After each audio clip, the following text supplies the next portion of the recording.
Hello everyone, this is me Sadia here. मैं आपके लिए लेकर आई हूँ एक और रीडिंग जो कि होगी उन लोगों के लिए जो जानना चाह रहे हैं कि आपके पर्सन के मन में क्या है आपके लिए, जो वो आपसे कहना चाहते हैं बट कह नहीं पाते। तो लेट्स सी उनके मैसेजेस के साथ क्या है उनके मन में जो आपसे कहना तो चाहते हैं बट कह नहीं पाते।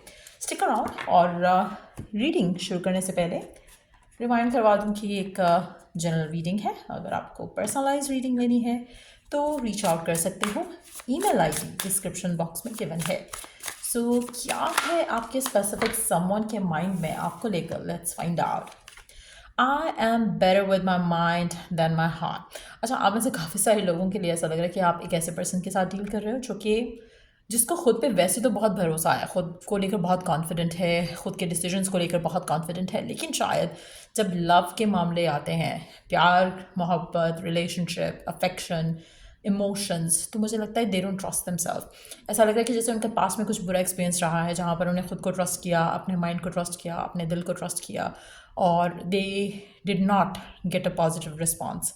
आउटकम अच्छा नहीं था उस कनेक्शन का, तो कहीं ना कहीं वो अपने आप पर भरोसा नहीं रखते हैं। आप में से काफ़ी सारे लोगों के लिए जो भी पर्सन है शायद ये आपको ऑलरेडी बोल भी चुका है कि मैं तो शादी अपने पेरेंट्स की चॉइस से करूँगा या करूँगी।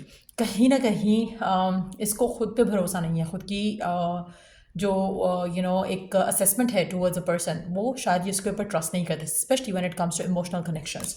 सो ये पर्सन आपसे कहना चाहते हैं कि ये खुद के ऊपर बिलीव नहीं करते हैं अपने डिसीजंस को लेकर, अपने लव लाइफ के डिसीजंस को लेकर, नॉट अदरवाइज। कैरियर वाइज मुझे लगता है कि बहुत ही एक शार्प माइंडेड पर्सन है, बट जो भी ये पर्सन है ये अपने दिल के मामले में अपने आप पर ट्रस्ट नहीं करता है और ये आपको कहना चाहते हैं, if I could go back in time I would handle us differently. आप में से मेजॉरिटी लोगों के लिए मुझे ऐसा लगता है कि आपके पर्सन मुझे ऐसा लगा कि जैसे over the period of time इनको मैच्योरिटी जो है उससे वो लेसन लर्न कर पा रहे हैं, आगे बढ़ पा रहे हैं। लेकिन एट द सेम टाइम अगर ये कहना चाहते हैं कि अगर आप अब अपने लेसन से ये ऑलरेडी काफ़ी कुछ लर्न कर चुके हैं और अगर अभी इनको मौका दिया जाए तो काफ़ी हद तक ये चीज़ें शायद डिफरेंटली हैंडल करते हैं आपको लेकर, इस कनेक्शन को लेकर। हो सकता है कि शायद ज़्यादा एक्सप्रेसिव होते, शायद हो सकता है ज़्यादा गिविंग होते, या फिर ये भी हो सकता है कि शायद ज़्यादा डायरेक्ट होते टूवर्ड्स यू, ताकि वो आपको बता पाते कि क्या है रीजंस उनके सर्टन बिहेवियर्स का। तो लेट्स सी और क्या है उनके मन में। How could you ever forgive the mess I made. आपके पर्सन एक चीज़ जानते हैं कि उन्होंने आपकी ज़िंदगी में काफ़ी कुछ मेस किया है। ऐसा लग रहा है कि जैसे they have been messing around with your life, with your emotions, और वो जानते हैं ये चीज़। आप में से वो लोग जो राइट नाउ नो कॉन्टैक्ट में हैं या फिर कुछ इश्यूज़ की वजह से आप दोनों के दरम्यान में फ़ाइट चल रही है, आपके पर्सन इस चीज़ को मानते हैं कि उनकी वजह से काफ़ी इश्यूज़ आए हैं आपके रिलेशनशिप में और शायद इन पर्टिकुलर आपकी लाइफ में भी। लेकिन यस, लेकिन उनकी जो मैच्योरिटी है या उन्होंने जो एक्सपीरियंस के साथ सीखा है, अब वो शायद बेटर डिसीजंस ले सकते। अगर अब फिर से आप दोनों को मौका मिलता तो शायद चीज़ें डिफरेंट होती। I feel lonely. आप में से काफ़ी सारे लोगों के लिए मुझे ऐसा लगता है कि आपके पर्सन जो हैं अपने बिहेवियर्स, अपने पास्ट, अपने डिसीजंस की वजह से लोनली है राइट नाउ। उनको ऐसा लगता है कि वो ना चाहते हुए भी सिंगल हैं, ना चाहते हुए भी कमिट नहीं कर पा रहे, ना चाहते हुए भी ऐसी सिचुएशन में है जहाँ पर वो लव को प्रायोरिटाइज नहीं कर पा रहे हैं या इमोशंस को वैल्यू नहीं कर पा रहे हैं। सो इट्स मोर लाइक कि आपके पर्सन हैप्पी नहीं है अपने बिहेवियर से, अपने एटीट्यूड से, लेकिन कहीं ना कहीं उनके एक्सपीरियंसेस ऐसे रहे हैं जहाँ पर वो अपने आप पर ट्रस्ट नहीं कर पाते हैं और इसीलिए शायद अब तक लोनली हैं, इसलिए शायद अब तक अकेले हैं या इमोशनली फील करते हैं कि उनकी लाइफ में कोई भी ऐसा नहीं है जो उनको अंडरस्टैंड कर सके। सो लेट्स सी कि और क्या है उनके मन में। It is dark without you. आप में से मेजॉरिटी लोगों के लिए अगर आप सेपरेशन में हो, डिटैचमेंट में हो, दूर हो अपने पार्टनर से, तो कहीं ना कहीं आपके पार्टनर को आपके बगैर अच्छा नहीं लगता है। लेकिन एट द सेम टाइम शायद वो अभी आपको कुछ दे भी नहीं सकते हैं, कनेक्शन में कमिटमेंट नहीं आ सकती है, रिलेशनशिप आगे नहीं जा सकता है, because they have a lot जो कि पास्ट से कनेक्टेड है, ट्रामा हो सकता है, बैगेज हो सकता है, and they are holding on to it. I can't handle your love right now. मुझे ऐसा लगता है आपके पर्सन आपसे कहना चाह रहे हैं कि वो आपके प्यार को हैंडल नहीं कर सकते, उनके अंदर इतनी स्ट्रेंथ नहीं है, उनके अंदर इतनी कैपेसिटी टू अंडरस्टैंड या इमोशन को फील करने वाली चीज़ जो है वो उनके पास फ़िलहाल नहीं है। तो इसलिए शायद वो अकेला फील करते हैं, अकेलापन फील करते हैं, लेकिन एट द सेम टाइम आपको कमिट नहीं कर सकते, आपको कोई होप नहीं दे सकते around the future. Let's see कि और क्या कहना चाहते हैं आपके पर्सन, चाहे आप उसके साथ हो, आउट ऑफ टच हो, फाइट है, आर्ग्यूमेंट है, प्यार है, मोहब्बत है, लेकिन कहीं ना कुछ ऐसा है जो अपने दिल में दबा के बैठे हैं, आपको बता नहीं रहे, आपसे शेयर नहीं कर रहे हैं। तो लेट्स फाइंड आउट क्या है वो बातें, क्या है वो चीज़ें जो उनके मन में है, जो आपसे कहना चाहते हैं। It is easier to just stay away right now. आपके पर्सन को लगता है कि अभी आपसे दूर रहना आसान है, शायद कमिटमेंट से दूर भागना उनके लिए आसान है, आपसे दूर भागना आसान है। Being apart has been difficult but life changing for me, I value you more. आपको आपके पार्टनर वैल्यू तो करते हैं, और शायद ये जो डिस्टेंस है आप दोनों के दरम्यान में, ये एक स्पेस जो है आप दोनों के दरम्यान में, जो कि आप दोनों को दूर रख रही है, ये वो चीज़ें हैं जिससे आपके पर्सन ने बहुत कुछ लर्न किया है about this connection, about you, अपने इमोशंस को कैसे वो हैंडल कर रहे हैं राइट नाउ, वो सब कुछ एक एक्सपीरियंस के जैसे ले रहे हैं राइट नाउ। डिफ़िकल्ट है, डिफ़िकल्ट था, लेकिन एट द सेम टाइम उसको लगता है कि उसकी लाइफ काफ़ी बदली है, वो खुद काफ़ी बदले हैं आपकी वजह से, आपके प्यार की वजह से। I thought it was the right thing to do that time but I was wrong.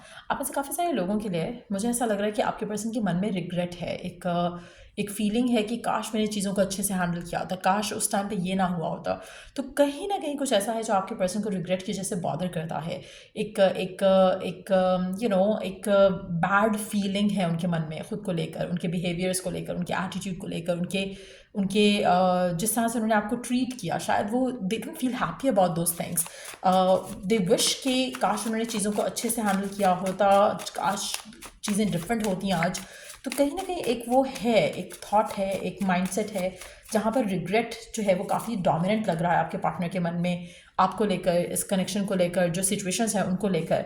I pray affirm and believe we will be together again forever. आपके पार्टनर को लगता है कि कहीं ना कहीं एक उनको दिल से लगता है या फील होता है इमोशनली कि आप दोनों एक दूसरे के साथ फिर से आओगे, तो दिस कनेक्शन विल रिवाइव, ऐसा उनको लगता है, ऐसा उनको फील होता है।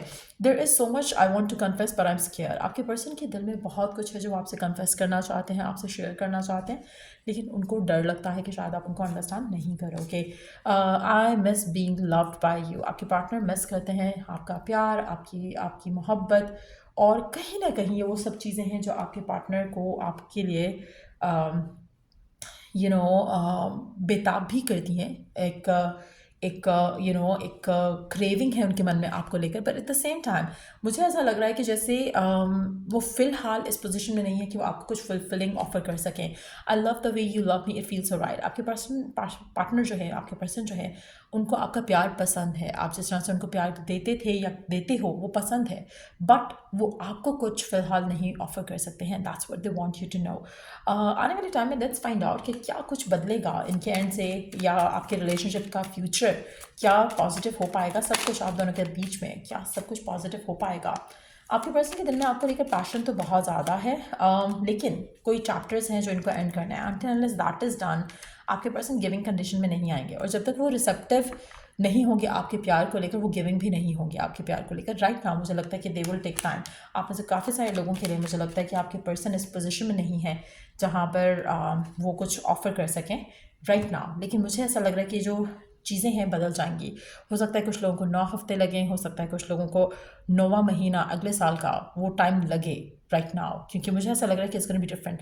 मेजॉरिटी लोगों के लिए your person is on the verge of changing, लेकिन अभी भी ये टाइम ले जाएंगे, क्योंकि they are not maturely taking things. जैसे कुछ लोग होते हैं ना कि मच्योरली चीज़ों को हैंडल करना जान जाते हैं, आपके पार्टनर जो है वो स्टिल थोड़ा इमेच्योरली बिहेव कर रहे हैं, जिसकी वजह से मुझे ऐसा लगता है कि आपका रिश्ता जो है वो बेटर हो जाएगा। लेकिन जो आने वाला जो साल है वो आपके लिए लकी प्रूव हो सकता है, डिपेंडिंग ऑन द फैक्ट कि आपके पार्टनर कितनी जल्दी चीज़ों को एक्सेप्ट करते हैं। तो आप में से काफ़ी सारे लोगों के लिए मुझे लगता है कि अगले साल का साल ये सितंबर का महीना काफ़ी सिग्निफिकेंट हो सकता है, जहाँ पर आपको कोई गुड न्यूज़ मिल सकती है अपने पार्टनर के साथ आते हुए, और स्पेशली उन लोगों के लिए जहाँ पर आपके पर्सन आपको कमिट करना चाहते हैं एंड यू नो दैट, लेकिन सर्कमस्टेंशियल ब्लॉकेजेस हैं। तो काफ़ी हद तक आप में से काफ़ी सारे लोगों के लिए आपको गुड न्यूज़ मिलेगी इस इंसान के साथ, इस रिलेशनशिप में आने वाले टाइम में, लेकिन आपको फ़िलहाल पेशेंस के साथ डील करना पड़ेगा पार्टनर को। कहीं ना कहीं सर्कमस्टेंशियल ब्लॉकेजेस हैं, और कहीं ना कहीं मेंटल ब्लॉकेजेस भी आपके पर्सन को, इस रिलेशनशिप को ब्लॉक कर रहे हैं।